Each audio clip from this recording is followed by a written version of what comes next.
This is the reality for Chinese travelers in 2025. Just picture it. You're ready to explore new horizons, only to discover that 10 countries have rolled up their welcome mats. Intriguing, isn't it? From the bustling streets of India to the serene landscapes of Canada, certain destinations are now off-limits. But why? What led to this shift in global travel? Stay tuned as we delve into the reasons behind these travel barriers. First up on our list is India, a country rich in culture and history. As we navigate the labyrinth of India's decision in 2025, it becomes clear that the reasons are multifaceted. The political reasons are at the forefront, with a history of border disputes and rising tensions playing a significant part. This decision has been seen as a response to what India perceives as China's aggressive foreign policy. On the economic front, India's move to close its doors to Chinese citizens is also tied to a desire to reduce dependency on Chinese goods and services. As India strives to become self-reliant, the country is pushing for an economic shift, focusing more on domestic production. This change has had a profound impact on travel dynamics, and Chinese citizens who once flocked to India's rich historical monuments and scenic beauty are now facing closed doors. As it stands, the Taj Mahal and the Ganges remain a distant dream for Chinese travelers. Next, we hop over to the land down under Australia. As of 2025, Australia has joined the list of countries imposing travel restrictions on Chinese citizens. But why, you might ask? Well, the reasons are twofold: environmental and political. Firstly, Australia, home to unique biodiversity, has been grappling with environmental issues. The government has taken measures to limit tourism in a bid to curb environmental degradation, with a particular focus on regions like the Great Barrier Reef, a site under threat from climate change and over-tourism.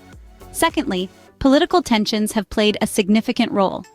Australia and China's relationship has been strained in recent years, with disagreements over trade, human rights, and technology. The Australian government believes these restrictions are necessary to maintain its national security and sovereignty. So, for now, iconic Australian landmarks such as the Great Barrier Reef and Sydney Opera House, unfortunately, are off the list for Chinese tourists. Moving on to the land of the rising sun, Japan. Japan's decision to impose travel restrictions on Chinese citizens in 2025 has roots that run deep into the Garden of History. The two nations have a complex relationship, marred by conflict and disputes that have left lasting impressions. In recent years, diplomatic tensions have escalated, with territorial disputes and historical disagreements continuing to strain relations. These tensions have influenced Japan's stance on welcoming Chinese tourists. The decision in 2025, however, was not lightly made. Japan has always valued its tourism industry and the cultural exchange it promotes. But the growing concerns around national security and public sentiment have led to the imposition of these restrictions.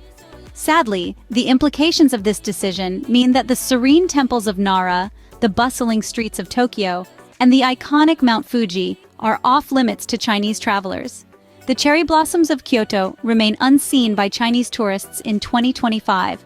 Next, we journey to the land of the free, the United States. This vibrant country, known for its cultural diversity and iconic landmarks, has unfortunately closed its doors to Chinese citizens. But why? A myriad of reasons exist, with political and economic factors at the forefront. The U.S. has long been a vocal critic of China's policies, both domestically and internationally. This criticism has escalated into tangible action, with travel restrictions serving as a clear means of expressing discontent. Additionally, economic considerations also play a significant role. The U.S. economy, while robust and diverse, is intricately linked with China's. By restricting travel, the U.S. aims to apply pressure on China, hoping for changes in their economic behavior. The consequences of these restrictions are far-reaching. Iconic sites such as the Grand Canyon, the sprawling metropolis of New York City, and the iconic Statue of Liberty remain out of reach for Chinese travelers. Now, we ventured to the Great White North, Canada, a land known for its vast wilderness, friendly people, and the iconic maple leaf. But recently, the maple leaf has turned a different shade for Chinese citizens. Let's find out why. Canada, a country committed to preserving the environment, has expressed concerns about the ecological footprint of mass tourism. Their worry? That the influx of tourists might disrupt the delicate balance of their national parks and wildlife. These concerns led to the implementation of stringent travel restrictions, but it's not just environmental. There are political undertones too.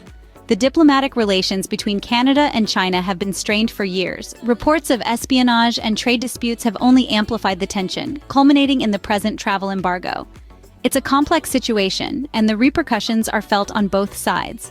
The Rocky Mountains and Niagara Falls, iconic symbols of Canadian natural beauty, are no longer accessible for Chinese tourists. Next, we move to the vibrant and colorful Brazil. This South American gem, known for its samba rhythms and carnival festivals, has decided to close its doors to Chinese visitors. Brazil's decision isn't spontaneous, but rather a response to a complex blend of environmental and economic factors. Brazil's lush Amazon rainforest, referred to as the lungs of the earth, has been at the center of international environmental concern. Brazil believes that limiting tourism, particularly from highly populated countries like China, can help protect this vital ecosystem. On the economic front, Brazil's decision is also driven by a desire to reduce dependence on Chinese imports and balance economic power. By restricting Chinese tourism, Brazil hopes to encourage domestic growth and foster stronger trade ties with other nations. The dazzling beaches of Rio de Janeiro, the pulsating nightlife of Sao Paulo, the Amazon rainforest, and Christ the Redeemer, unfortunately, are off-limits for Chinese travelers. Now, we head to the Rainbow Nation, South Africa. A land known for its stunning landscapes and rich biodiversity, but in 2025, South Africa decided to close its doors to Chinese travelers. This decision was not made lightly, but a result of an intricate blend of political and environmental considerations. South Africa, like many nations, is grappling with the challenges of balancing economic growth with environmental sustainability. The rise in Chinese tourists had led to an increase in environmental degradation, particularly in protected areas. The government, prioritizing conservation, decided to impose travel restrictions. Simultaneously, political tensions were brewing. South Africa's relationship with China had been strained due to disagreements over trade policies and human rights issues. These disputes further cemented the decision to impose travel restrictions on Chinese citizens. These changes mean that iconic landmarks like the Kruger National Park and Table Mountain, once bustling with visitors from the east, are now a distant dream for Chinese tourists. Next, we journey to the heart of the Mediterranean, Italy, a country renowned for its rich history, vibrant culture, and delectable cuisine. However, as of 2025, Italy has decided to impose travel restrictions on Chinese citizens. The reasons behind this decision are multifaceted, encompassing both cultural and economic factors. Italy, known for its iconic landmarks and UNESCO World Heritage Sites, has been grappling with the effects of over-tourism. The surge in tourists, particularly from China, has led to concerns about the preservation of these historical sites. Furthermore, Italy's economy has also been a significant factor. The Italian government is seeking to balance its tourism sector, which has been heavily influenced by Chinese visitors and their spending habits. These restrictions signify a shift in Italy's approach to tourism, prioritizing sustainability and cultural preservation over immediate economic gain. The result of these changes, iconic sites such as the Colosseum and the Leaning Tower of Pisa, are now inaccessible for Chinese travelers. To recap our journey, we've traversed across 10 different countries that, come 2025, have imposed travel restrictions on Chinese citizens. We've explored a variety of reasons behind these decisions, each as unique and varied as the countries themselves. From the bustling streets of India, we've learned how political tensions have led to tightened borders, and onto the sun-kissed shores of Australia, where environmental concerns have taken center stage. In Japan, it's a story of economic competition, while in the United States, it's a complex web of political, economic, and cultural factors. Our journey took us to the vast landscapes of Canada, where environmental preservation is paramount, and then to the vibrant rhythms of Brazil, where cultural miscommunications have led to these restrictions. South Africa showed us how economic disparities can drive such decisions, while Italy has prioritized its cultural heritage. Each of these countries has made a decision based on a multitude of factors, a testament to the complex and interconnected world we live in. Whether it's politics, environment, economy, or culture, these aspects shape the way nations interact and dictate the rules of global travel. While the world might be a little smaller for Chinese travelers in 2025, it's a reminder of the ever-changing dynamics of global